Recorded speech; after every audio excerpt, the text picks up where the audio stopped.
You want to know what the wildest thing to me about these Capcom Fighting Collection announcements we've been getting recently? Like we got the Marvel vs. Capcom Collection announcement a couple months ago. Today, not today, yesterday at the time of me recording this video yesterday, we got the announcement for the Capcom Fighting Collection 2, which has what we were all kind of wondering. Will we get Capcom? SNK versus Capcom Chaos came out not too long, came out of nowhere. They just decided to drop it on, like, it came out for PS4, Switch, and PC. They just didn't even announce it. Just, you woke up one day, the day it came out, we all woke up, looked online, and we're like, what? There's a video for it. There's like YouTube, there's a video. Like, the game came out today. What the? When did this happen?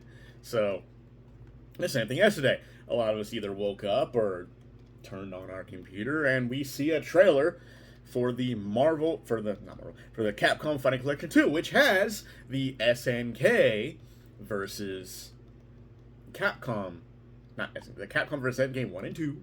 It's got two Power Stone. People have been for years be like, "Where's Power Stone? When are we getting Power? When are they going to release Power Stone? Where's Power Stone?" And Power Stone 1 and 2 on this thing, Street Fighter Alpha Upper, which, oh my god, Alpha 3 was one of my favorite Street Fighter games, and like that's getting the release with all these games coming on online play. By the way, I'm just good amazed by this, you know.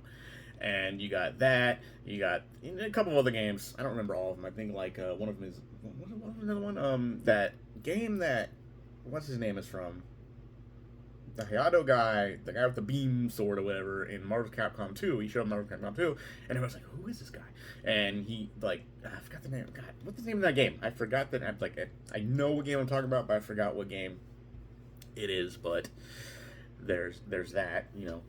But like I said, the most wild thing to me about these announcements is the fact that these games were announced during a Nintendo Direct. Of all places, you would not think to see a announcement of any type of fighting game, let alone collections. You do not think that you do not go to a Direct.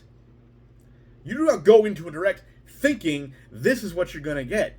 And that's the wild part to me is, especially since, Sony themselves is pretty much like the majority owners of Evo now. So they're like, their whole thing now, part of their whole thing is fighting games, And that's the wild part, that you don't see these announcements during a state of play, a PlayStation state of play, because the games are also on PlayStation. They're coming out for PS4.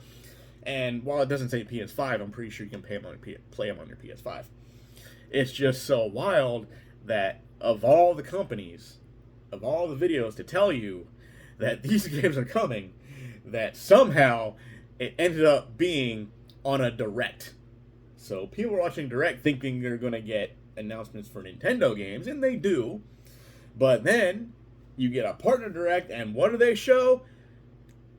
Friggin' the Capcom fighting game collections, and that's like the wildest part to me. And the fact that it's coming out for PS4 and Steam as well, that's all fine. I'm pretty much gonna get the Steam versions of these games. Maybe later down the line I'll get the Switch versions since they're physical copies. Get the physical copies for Switch, but to me that's just the wildest part out of all this. Is like, of all the places to see this and hear about this, it was Nintendo Direct.